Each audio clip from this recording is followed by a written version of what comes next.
my podcast entitled Timely Truths for Troubled Times. This is Pastor Richard Seafried, and I have the opportunity to bring to you once again a Bible study from the New Testament. We're studying through the Gospel of John and looking at the 7 miracles that are recorded in the Gospel of John. I had a member of one of my previous church ministries that got in touch with me, sent me an email asking why the 8th miracle is not counted traditionally, the miraculous draught of fishes there in John chapter 21 after the resurrection of Christ. And I had to confess, I don't know why that one is never counted. It truly was a miracle, but most Bible study books just list the main 7 miracles here. And we come to number 6 in this study. So far we've covered the turning of water into wine, number 1, the healing of the nobleman's son at Capernaum, number 2, the healing of the paralyzed man at the pool of Bethesda, number 3. Let's see, number 4 was the feeding of the 5,000, number 5 is the walking on water, and now today we come to number 6, which is the healing of the blind man, the man that was born blind. Now keep in mind once again that Jesus does these miracles not because he just has pity upon people. Certainly he did have compassion on those that had various illnesses and diseases, but the miracles were more than that. They were given for the intent of proving who he was. The theme verse of the Gospel of John is John 20, verse 31. Many other signs did Jesus truly in the presence of his disciples, which are not written in this book, but these are written that you might know that Jesus is the Christ, the Son of God, and that believing you might have life through his name. That's the purpose of the miracles, to reveal who Jesus was. Of course, he declared in John 6, I'm the bread of life, and he proved it by feeding 5,000. In John 8:12, he said, I'm the light of the world. If any man would come after me, he would not walk in darkness, but have the light of life. And now we come to John chapter 9, and Jesus proves that he's the light of the world by restoring sight to a man that was born blind. The chapter begins with a discussion of the reason this guy was born blind. Some assume that it was because of sin.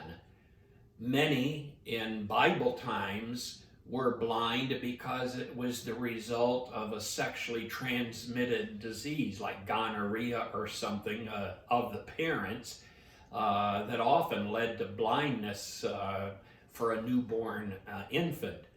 But Jesus said, no. This has nothing to do with sin in his life or in the life of his parents. And we need to keep that in mind. Not every illness and disease or whatever has anything to do with a specific sin.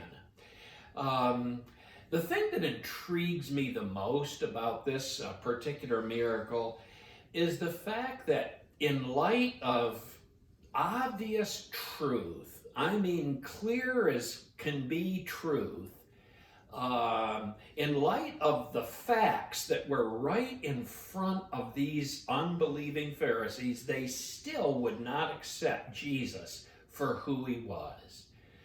It seems like their mind was made up.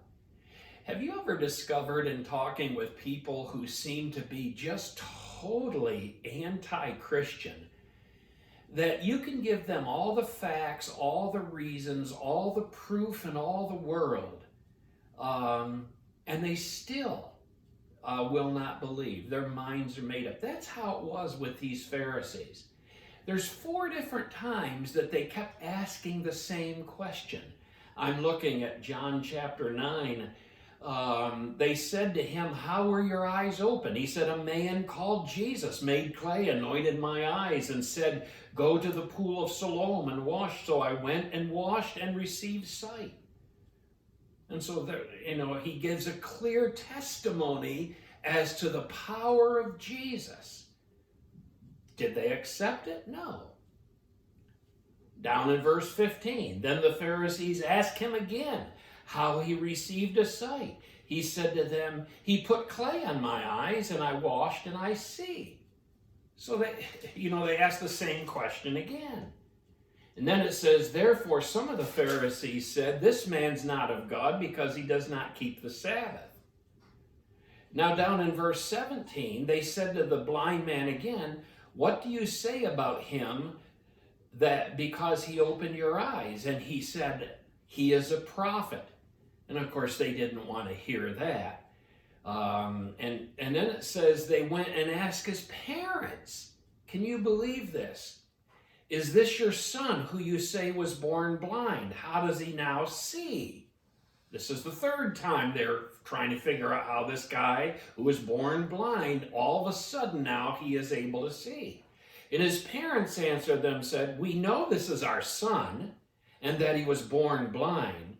But by what means he now sees, we do not know, or who opened his eyes, we do not know. He is of age, ask him, he'll speak for himself."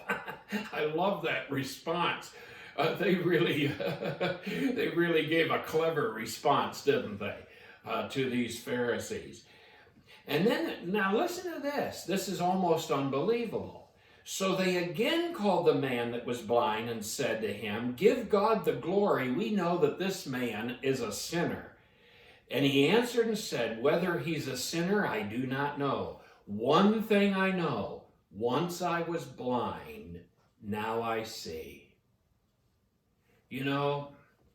It is the miracle that was right in front of them that they wouldn't accept.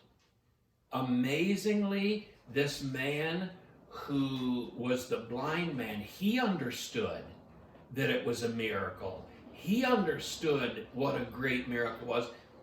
The Pharisees just wouldn't accept it, would they? And then here they come again. They said unto him again, "What did he do to you? How did he open your eyes?" He answered them, "I told you already, and you didn't listen. Why do you want to hear it again?" By now he's getting a little perturbed with this. 4 different times in a row, they kept drilling this guy as to the reason why he now could see. Well, the amazing thing is the development of this man's faith. First, he said in verse 17, he's a prophet, speaking of Jesus.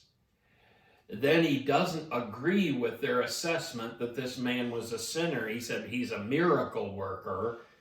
One thing I know, once I was blind, now I see.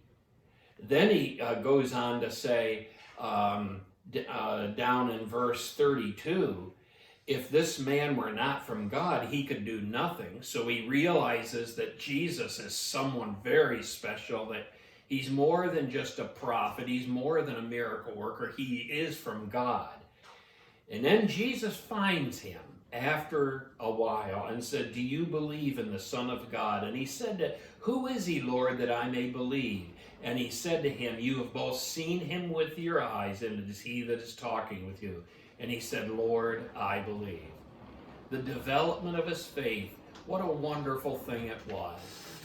Well, I trust that you'll be blessed by this Bible study today, and I hope that you tune in next time for the end of this series.